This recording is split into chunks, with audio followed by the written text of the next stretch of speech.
आप सभी का स्वागत है मेरे YouTube चैनल डिवाइन म्यूज़िक में। आज मैं आपको बताऊंगी कि मोहिनी एकादशी के दिन राहु और केतु का जन्म हुआ था। इससे जुड़ी हुई पौराणिक कथा आपको सुनाऊंगी, आप सब ध्यान से सुनिएगा। कहा जाता है कि इसी दिन राहु और केतु का जन्म हुआ था। राहु और केतु के जन्म को मोहिनी एकादशी से क्या संबंध है, इस विषय में अब मैं आपको बताऊँगी। राहु केतु की कथा। ज्योतिष शास्त्र में राहु केतु को पापी छाया ग्रह कहा गया है। मान्यता है कि इनकी वजह से ही हर बार सूर्य और चंद्रमा को ग्रहण लगता है। राहु और केतु पहले अलग अलग ग्रह नहीं थे, ये दोनों एक ही शरीर से जन्मे राक्षस ग्रह हैं। जब समुद्र मंथन हो रहा था तब देवता और दानव समुद्र मंथन से निकले अमृत को पाने के लिए लड़ रहे थे। ऐसे में बाहुबल की वजह से अमृत कलश दानवों के पास चला गया था। तब देवताओं की प्रार्थना पर भगवान विष्णु ने मोहिनी अवतार लिया और दानवों को अपने रूप के मोह में बांध लिया। मोहिनी के मोह से दानव बेसुध हो गए और उन्होंने अमृत से भरा कलश भगवान विष्णु को दे दिया। भगवान विष्णु ने देवताओं को ये कलश दे दिया। देवता पंक्ति से बैठकर अमृत का पान कर रहे थे।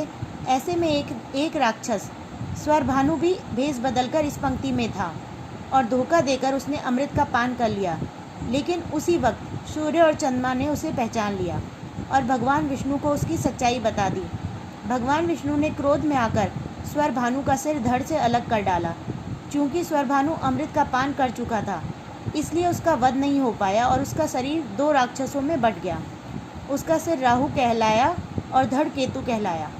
राहु और केतु की सूर्य और चंद्रमा से है खास दुश्मनी।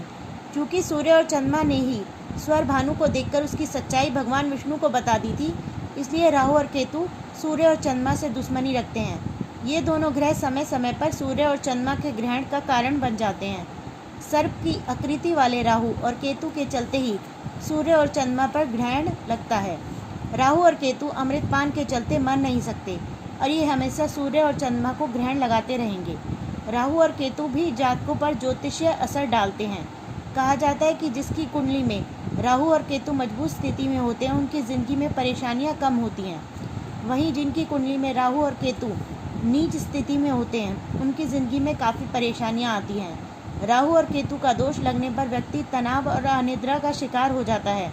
वह गलत फैसले करता है और उसे नुकसान भुगतना पड़ता है।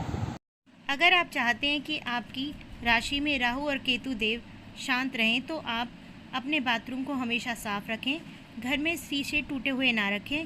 जूठे बर्तन कभी अपने सिंक में, वॉश बेसिन में ना छोड़ें। डस्टबिन नेत्रिय दिशा में रखें। धन्यवाद।